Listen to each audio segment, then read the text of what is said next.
Welcome back. A spending agreement reached ahead of Friday's budget deadline to avoid a government shutdown. The new continuing resolution would fund government until March and would be the third continuing resolution used to fund government since September.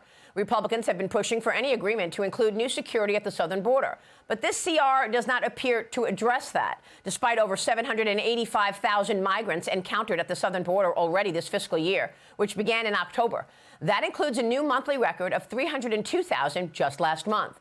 Now, Mexico's president is making a list of demands to the Biden administration for any of his help in slowing the tide of the millions of illegal border crossings from more than 150 countries. It is unclear how much control the dangerous drug cartels have on the Mexican government. Joining me right now with reaction is Utah Senator Mike Lee. He has vowed to vote against any funding agreement until a border security deal is in place. Senator, it's good to see you this morning. Thanks very much for being here. Thank you very much.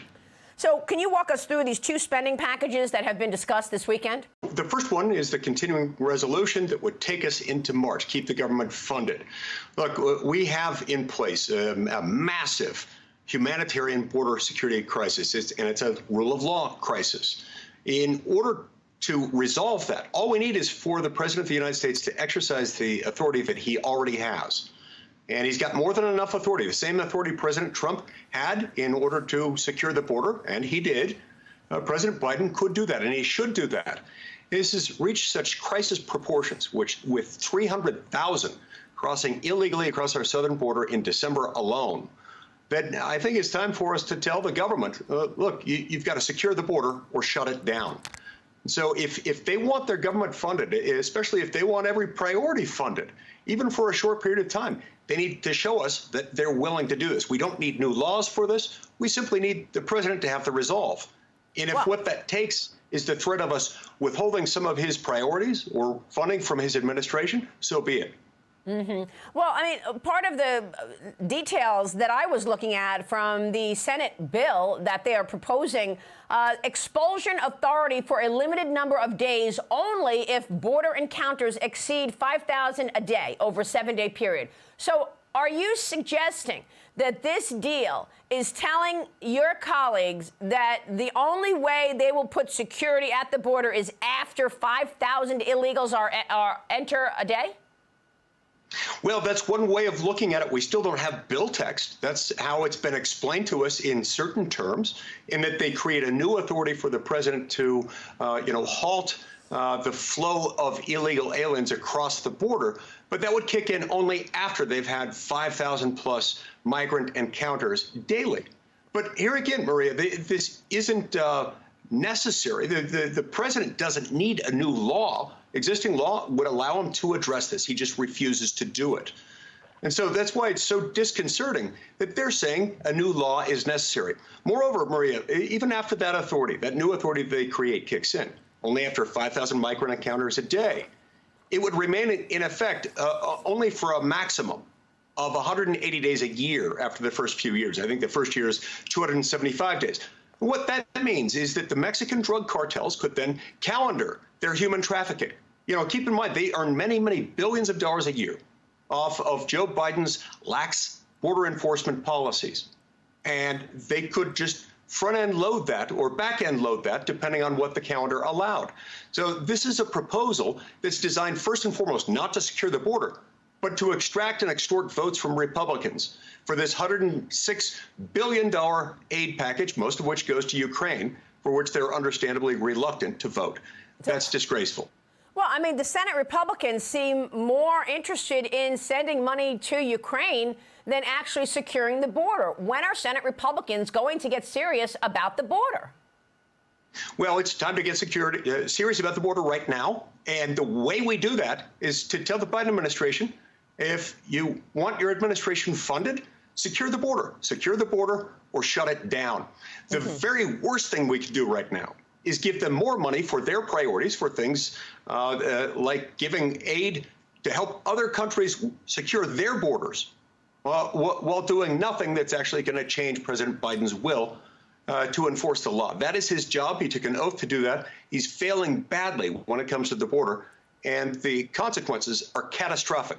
It results in human trafficking, human sex trade. It's eroding lawlessness across our country.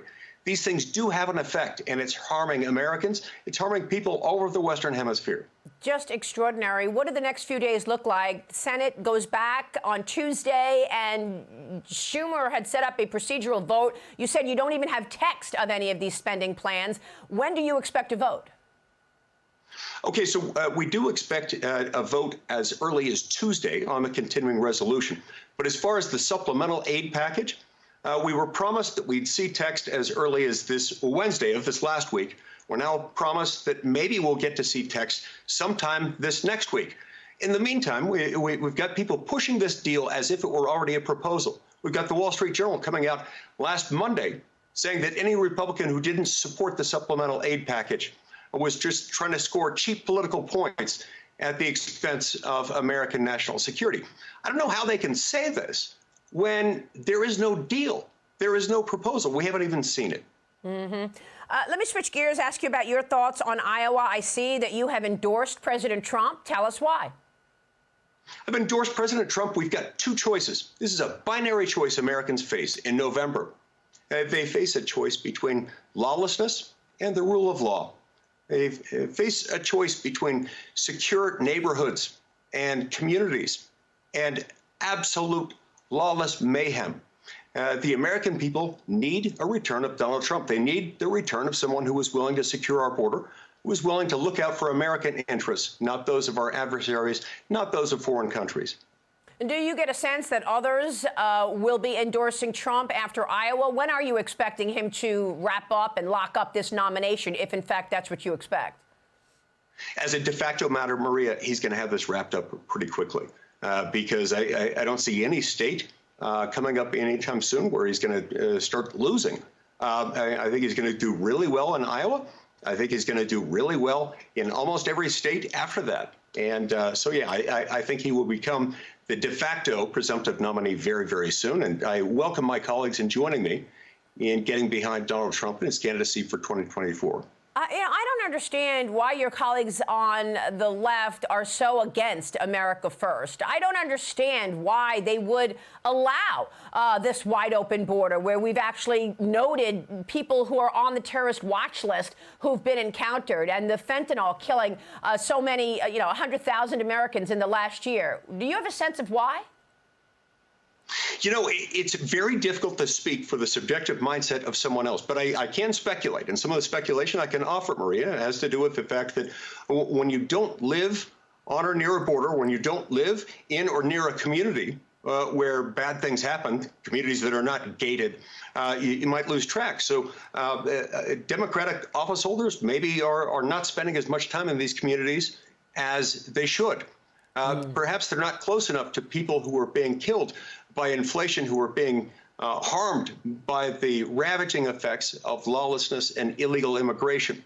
But regardless, they have a supremely naive view of a world that says that we don't have to worry about our border. We do. That's what a country is. Yeah. And we'll lose our country's strength if we don't enforce our own laws, particularly those that protect our border. All right, Senator, we'll be watching your work. Thanks very much for being here this morning. Senator Mike Lee, this morning, exclusive.